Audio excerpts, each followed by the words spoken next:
give you more knuckle.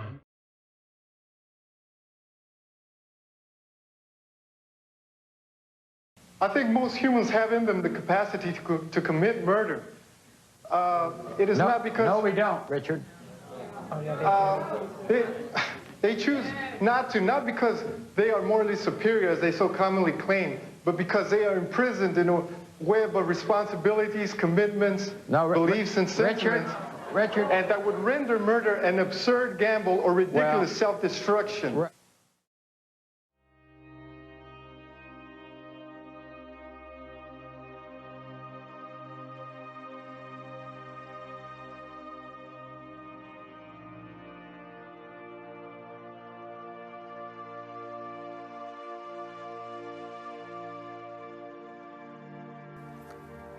Hello guys, and welcome to If Life Were an Anime.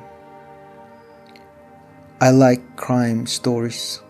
I like to hear about both the psychological study of the criminal mind and the social conditions that may have led a person to become a criminal. I like the explanation of things. It's so hard for me to accept the irrational. I think that the darker aspects of the human soul are not alien to us everyday people, but that we know deep down that it could have been us who lost control one day and did something we would later regret. I don't think it takes much to make the wrong decision in a moment of passion. And I also think that uncontrolled anger could turn the most normal human being into a murderer given the right circumstance. I believe in the sanctity of life. However, I also believe some people are so messed up and beyond any hope of redemption that it is fit and proper for society to get rid of those individuals permanently. And these types of individuals, the ones whose deviancy or excess reaches the point of murder, are the ones that seem to fascinate society. The serial killers have become the new stars. They have been given movies, books, interviews, their own TV shows. It seems there is a morbid obsession with irrational killers, with the types of criminals who seek to murder not as a means to an end, but as an end in itself. And I think this type of fixation of the media on such people is a symptom of a society whose entire culture revolves around the irrational inflicting of pain on others. After all, the best CEO could give the most accomplished serial killer a run for his money when it comes to selfishness, arrogance, and most likely would surpass him in the victim count. The only difference being that the CEO must present his crimes as unavoidable market decisions, while the serial killer's deviancy is his only excuse. So what if 1,000 farmers in India are pushed to suicide due to economic policies of a CEO 10,000 miles away? And what if a whole tribe in the Amazon must be gunned down to achieve access to a certain mineral? And what if a whole town or country's water supply must be poisoned to produce cheap agricultural goods? And what if the entire world will perish due to ecological abuse by the rich if it makes profit for them now? You see, the businessman, just like the serial killer, lives for himself only and for the purpose of his own gratification by any means necessary. We live in the era of the serial killers. Psychopaths run our society.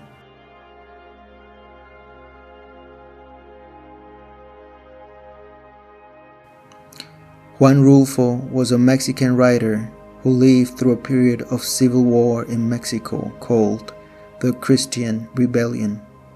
He was made an orphan during that conflict, and as an adult, he wrote very poetic novels and short stories, usually centered around the rural Mexico during or post-war periods. In his novels, death, solitude, and guilt are major themes, as well as violence and a sense of religious fatalism about life in general.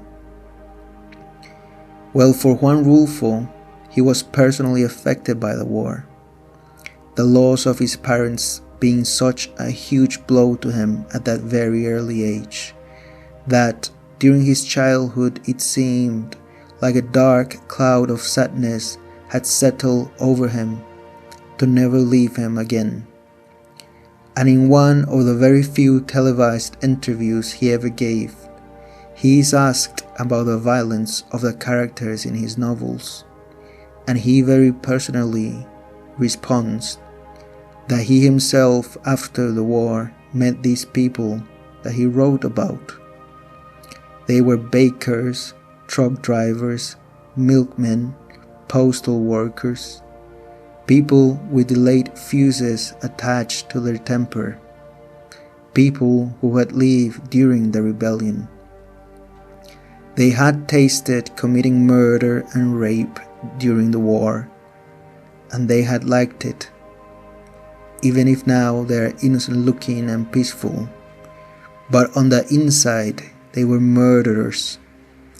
They had lived many lives already and had trailing behind them a long history of crimes. As I record this video, suddenly it started to rain, and I don't want to leave it out since I think it's a fitting sound for the current discussion. I do not enjoy violence. I wish I could go back in time and give young Juan Rulfo his parents back, or at least hug him and adopt him and tell him everything would be alright. Con personas que no aparentaban ninguna maldad, pero por dentro eran asesinos. Eran gente que había vivido pues muchas vidas con una larga trayectoria de crímenes detrás de ellos.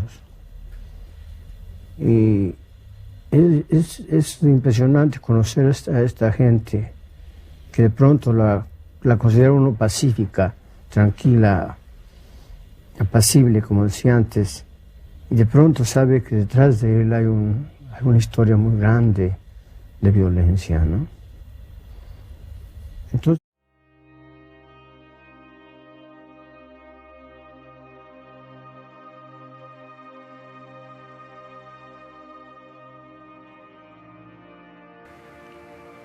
there is a comic series called Crossed, created by writer Garth Ennis and artist Jason Burrows, and I could summarize it by saying it's a new take on the zombie apocalypse genre, except people affected by the virus, instead of becoming zombies, they become unhinged, sadistic, and aching to the worst serial killers you can imagine, devoid of any empathy or compassion, and lacking any other motivation than to satisfy their most deviant desires, seeking to engage in murder, rape, torture, incest, cannibalism, etc., with the nearest innocent victim. It's like Hollywood, but with less award shows. Those survivors who remain uninfected must make morally challenging decisions to stay alive. Characters are often faced with choices between their own survival and the safety of others. This moral quandary forces readers to question their own values and consider what they might do in similar circumstances.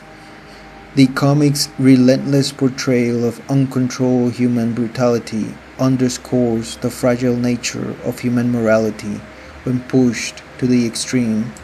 I think the underlying symbolism of the zombies being marked by the virus with a red cross across the face, and the religious name they are given, crossed, is not a coincidence, but it is there to highlight the hypocritical duality of common people who fancy themselves Christians but act with despicable cruelty to each other in their daily lives.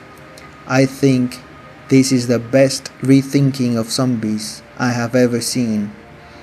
The crossed are fully human, except they have left everything good about humanity behind. The original zombie concept was a critique of a society in which people became mindless consumers. Millions of people who were alive but dead on the inside from their work, from giving up on their dreams, from buying and selling and being bought and sold themselves. The blind, numbed masses of exploited workers marching tirelessly towards death, drugging themselves with mind-numbing entertainment and hopelessness and addiction. They were the zombies. At that time, this representation hit the mark of the type of society we were living in. But the new zombie in Crossed are now a depiction of a selfish egomaniac and narcissist, a person fully human but absolutely inhumane, whose number one priority is personal pleasure, a creature who has been infected by a virus which gives them the superficial freedom to be enslaved to the worst instincts that a sick capitalist society could produce. Unrestrained violence, hedonism, and perversity being the main traits of the crossed. They are no longer passive, dumb brain eaters, but active players who participate in the destruction of their world. They are conscious of their hideous actions and enjoy them. They live only for themselves, and in this regard are an accurate representation of what this society wants to turn us into. Not just mindless zombies, but active players in our own destruction. And I cannot think of a better description of modern society than this one. Maybe a bit exaggerated, but not too much to make it impossible to believe. The fentanyl zombie cities, the endless drug violence, the serial killer idolizing, the mass shooter epidemics, the shameless adoration of businessmen and profit above everything, the focus on winning above all no matter who you destroy, the obsession with material goods and pleasure, the relentless savage competition. When I think about these ideas that hold capitalist society together in an eternal war of all against all, I cannot say that the cross epidemic is a fantasy. We may actually live in the crossed world. People think that such an apocalyptic and immoral situation could never exist in the real world. Well, I would argue it exists right now. Political liberalism has always been tied to extreme moral libertinage. Liberals believe in the power and right of the so-called free market above all. That means a market and economic relations free of any restraint. And libertines believe it is the individual's right to exert his desires on others without restraint. Any opposition to this self-indulgence being a direct insult to freedom itself. You see, for the capitalist, as for the infected crossed zombies, anything that stands in the way of pleasure must be killed. One of the most famous libertines, the Marquis de Sade, was an arrogant feudal aristocrat who thought that he had a right to torture and sexually abuse servants and people of the lower classes, and who still a celebrated thinker, adopted very famously by the French existentialists as a symbol of incorruptible freedom.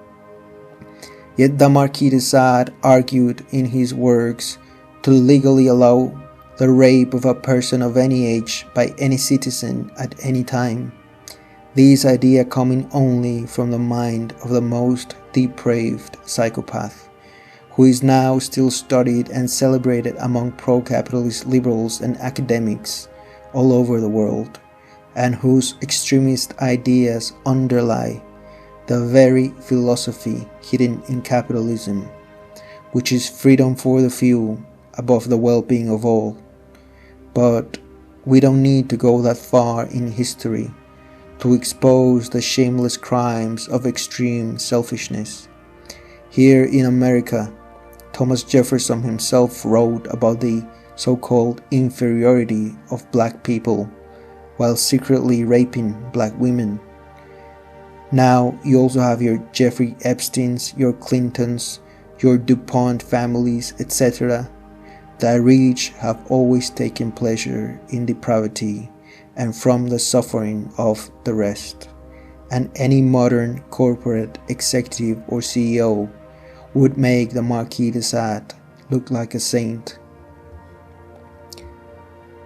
In the first volume of the comic, we follow a nameless male survivor and a female survivor and her son. They come together after the virus has spread and try their best to survive, witnessing horror after horror, trying to reach Alaska in hopes that the cold would make it harder for the cross to have infected the population there. During the travel, the woman's son is captured. The cross do unspeakable things to him, and he becomes one of them. After that, the survivors reach a city, where by mistake they shoot a woman in self-defense, and once they help the woman, she confesses to them that all this time she has been protecting a group of children, and she begs them that before she passes away, that they promise that they would protect the children. The woman passes away, and now both the man and the surviving woman, called Cindy, are put in a very difficult moral dilemma. They know that physically it's impossible to take the children with them and reach Alaska. The Crossed are too many, too smart, too well equipped. They could barely make it there themselves. And now they have a few choices. One would be to leave the children there, but knowing that the Cross will find them sooner rather than later and submit them to horrible torture, or to take the children with them and risk all of them getting caught and sharing the same fate as all the people before them. The other option would be to take care of the children themselves as painlessly as possible and save them from a fate worse than death. It had been ages since I had been confronted as a reader by such a powerful moral dilemma. I spent hours reviewing the situation. Maybe there was some other way, some solution where all could be saved, but I didn't find it. At least, not one which didn't involve mass suicide. The man and Cindy put the children to sleep, and a few hours later, they take a gun each, and in the middle of the night, they do the only thing they could do to save them.